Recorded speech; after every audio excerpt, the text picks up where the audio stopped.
What's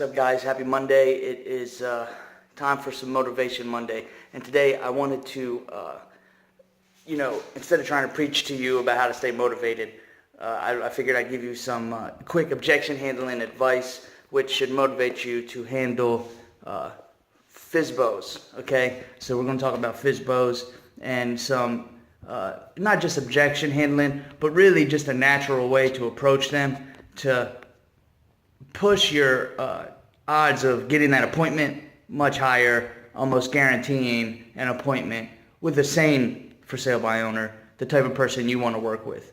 Okay, now before I get into it, let me remind you that if you talk to somebody and you put an offer on the table saying, if I can show you how I can get you the money you want, by selling your home in 30 days or less, and still being able to pay out the commissions and closing fees, would you be interested in hearing about that? And if someone says no to that, if they say no, I don't want more money, I just want to try to sell this on my own and I'm not interested in hearing what you have to say, don't stress about it. Just let them go and move on to the next call, because that person is obviously not right in the head. They're obviously extremely, what's the word I'm looking for? Unsensible. Like, they just don't have any interest in being helped by a professional, and they're just dead set on doing it on their own. And it's probably going to be the type of person, even if you were able to convince them to sign with you, they're probably going to be extremely difficult throughout the transaction and not worth the time you put in to trying to sell their home. So move on from that. Okay, now with that being said, I've compiled several different techniques to dealing with for sale by owners that I'm putting together to match my own personality. Okay, now most of you have probably come across for sale by owner scripts that tell you to lie, for example. And sorry about that. They tell you to lie and tell the for sale by owner that you have buyers interested in their area, and you'd like to come and view their house. And maybe you do have buyers, but I'm going to guess the majority of real estate agents, they don't have, I guarantee all real estate agents don't have buyers for sale by owners, because that's not how we find our home. We find our houses using the MLS.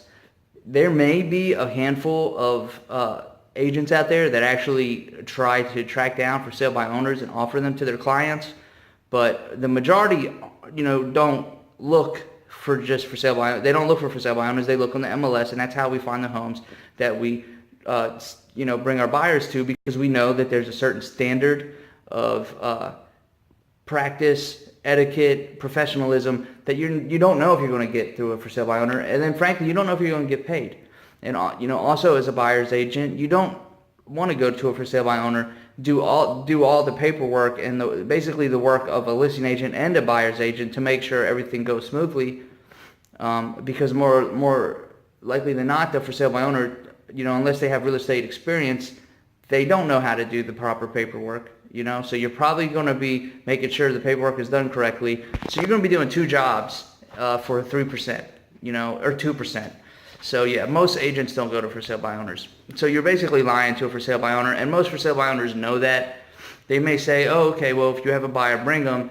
And maybe they don't know that, but as soon as you show up to the listing appointment or to the viewing appointment and ask for them to list, they're going to know you're full of shit. And then that's the chances of them choosing to work with you in the future when they decide to stop for sale, selling on their own and decide to hire an agent is slim to none, because they remember you as the liar who tricked their way into their house just to get face-to-face. So I never felt comfortable with those scripts. So I, really didn't like using them. I tried, but I was never getting good at it because my heart wasn't into it. So the other scripts are, you ask a lot of questions, You're just asking to come over and view the house. You're not really bringing anything of value other than, this generic offer to be of service without a real method on how to give service to someone that's not a client, without spending a lot of time on them, and which takes you away from, pursuing other leads and other potential homeowners to work with. So this is something that I threw together through some reading and some other scripts, taking out what I don't like and keeping what I do.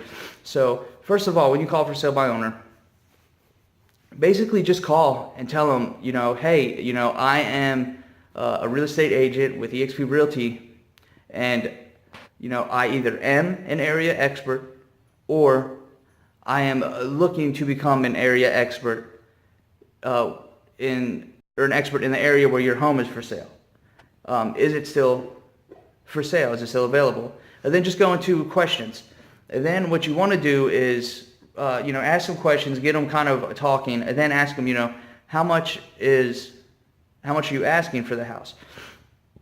And you want to plant this question in their head. And this I got from another video. You want to plant this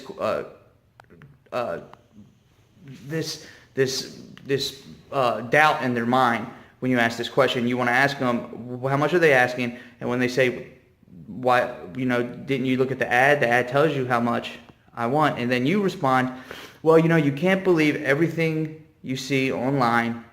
Haven't you ever gotten a Zestimate before? And the majority of for sale by owners have either used Zillow, Zestimate, or something like that to get their home value of what they want to sell for. Okay, or they picked some neighbors who sold their houses for a certain price and asked them how they got theirs, found out it was Zillow, and that's what they did. So you plant a little bit of doubt in their head. Okay, so then you just move on, you ask questions, and then you basically ask for the appointment. You ask, you say something like, hey, I'm going to be in the neighborhood tomorrow. Would you be offended if I stop by around 6 o'clock for 15 minutes just to take a look at the house? Most sane people are going to say, yeah, that's fine, or maybe not tomorrow, but this day or this day. An insane person or an unsocial person or an introvert or someone that's probably going to be hard to work with is going to say no.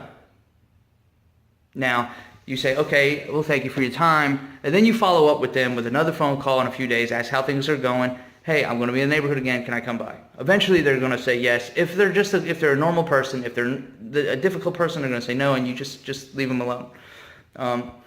So when you're at the viewing, don't ask for the closing because, again, you don't want to show up with this ulterior motive, and they're going to be like, why didn't you just bring that up over the phone?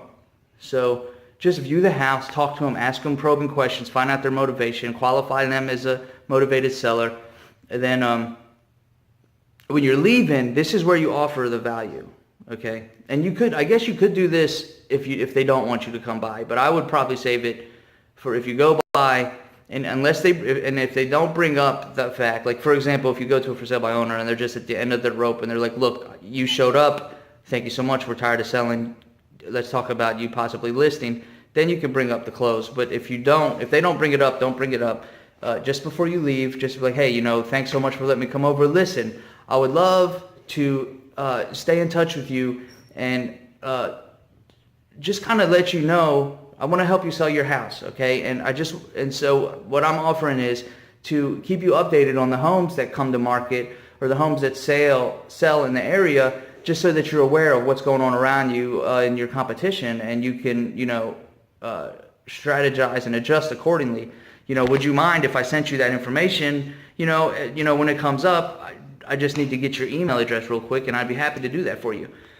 So you're offering something that takes no time because you can just simply set up an alert from the MLS to yourself, okay, and get that stuff in the morning. Give them a quick 15-minute conversation. Hey, Johnny, I just want to let you know that a home just like yours is for sale just 2 miles away over on Brook Avenue, and but your home is probably a lot better because of this, and this, or that home is, going to give you a run for your money because of this. Okay, just a quick conversation. They're going to appreciate it. And if you do that often when they are ready, because we all know 80 to 90% of for sale by owners switch to a listing agent after 30 days or so. If you're the agent doing that for them without bugging them for the listing, without pushing them to close, they're 9 out of 10 times going to choose you when they decide to list. So that's just a quick strategy, guys, for approaching FSBOs that I really thought hard about this weekend, because I like for sale by owners. Expireds are, I still call them, but for some reason I feel better about calling for sale by owners, except the fact that I never knew what to bring a for sale by owner. I never knew what to bring to the table. And so after compilations of videos and reading, this is what I came up with. I hope you enjoyed it. Use it. Let me know how it goes. All right. Thanks, guys.